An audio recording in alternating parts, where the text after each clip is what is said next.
Welcome back to the Curt News Studio here at the 2024 Run for a Million. I'm all week calling this not a horse show, but a festival. And adding to that festival atmosphere is our next guest, the great artist, Dani Rose. Dani, thank you much. I heard you this morning doing sound check, and I'm so juiced for your show. Oh, that's awesome. I'm so happy to hear it. I saw you out there rocking out. Now, I got, like a lot of people in this audience, I got to know you on Yellowstone. Your songs seem to be music of choice to fit a lot of different scenarios that happen on that show. How's that come about, and what's that meant to your career? You know, I am so grateful to be a part of the Yellowstone family. Taylor Sheridan has blessed me with having songs on the show. Andrea Von Forrester, Megan, they have all, Sabrina Del Fiore, they have all been such incredible ralliers for my music. And having 4 placements on the show has literally skyrocketed me, given me so much street cred, as they say. And it's been a dream come true. What is it about Taylor Sheridan that he's able to identify talent, whether it's, actors on screen, or when you see all the musical artists like you who've had their careers transformed because he said, I don't want cookie cutter music. I want music that appeals to my viewers' emotions and scores these stories that I'm trying to tell. And your music's perfect for that. But I think that there's needs to be credit given to the fact that he has an ear for that. And you got to love that he, quote unquote, discovered what you were doing. I mean, I'm so grateful. I just had the opportunity to play at Bosque Ranch, and we did like a fun dinner party kind of thing, and he introduced me and said, I can find the next big star, and here she is. And I was like, wait, I'm supposed to sing next? After we that? weren't even expecting that. So it was really kind of him. I'm just grateful for again being part of the family. And I think we all work really hard as artists. We're busting our butts every single day, and we're all looking for that next opportunity. And it's honestly, it's a game of last man standing, and I just happen to be really good at standing. Yes, you do. And you got a new record coming out, and you have to apologize. I'm an old radio guy. It's not a record. It is a record. But as we go into the digital age, the music industry fundamentally changed. You seem to have found a way to thrive in that. Tell us about how you go bridging that gap between your art and finding its way to the public. Really, I feel like social media has done such a great job of being able to showcase talent. Even if we go back, let's talk about TikTok. I was not the biggest fan when it came out because it was like, oh, this is yet another social media that I need to learn and I need to navigate. But then it was kind of fun. And then, as you get used to it rotting your brain, then you become completely part of the system.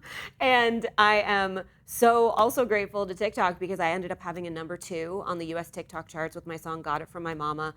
Over 1 million people have made their own user-generated videos to it. I did a national commercial with Southwest. They celebrated their first ever mother-daughter pilot duo. I mean, I can't tell you the most incredible things that have come from this song and from TikTok.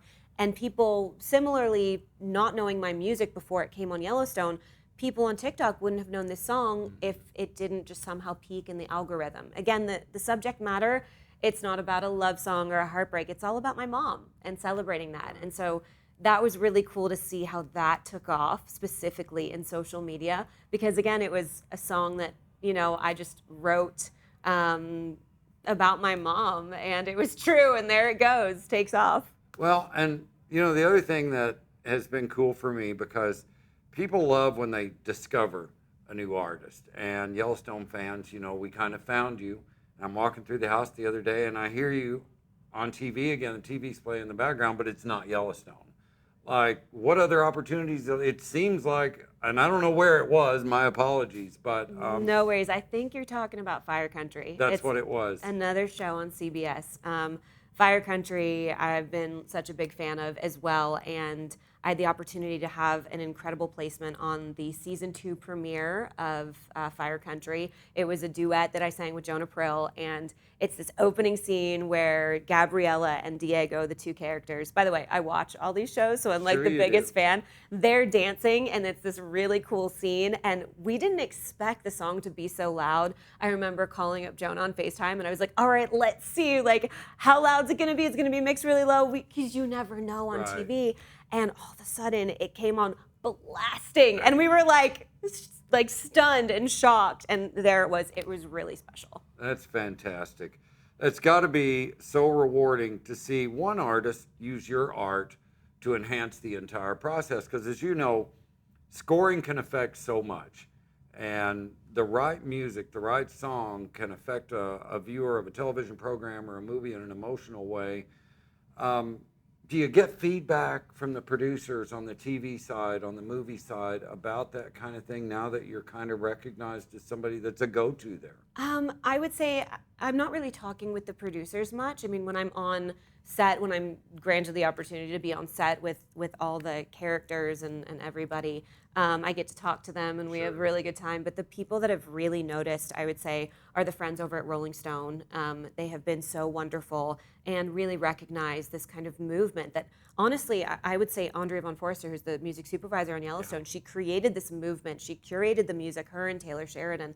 And when you see like the beginning of Zach Bryan and Lainey Wilson, it's kind of this incredible new look at country music and what it is and what defines country music artists. And she really started that, and Rolling Stone for sure recognized that, and then reached out to me, and then I get to be part of different articles, the Future of Music articles and different Yellowstone things. So to answer your question, yeah, I do get all the feedback from a lot of different people, especially the ones that are listening to the music. It's such a great time in your career. I want to ask you this question. If you have a bucket list dream venue, have you played it?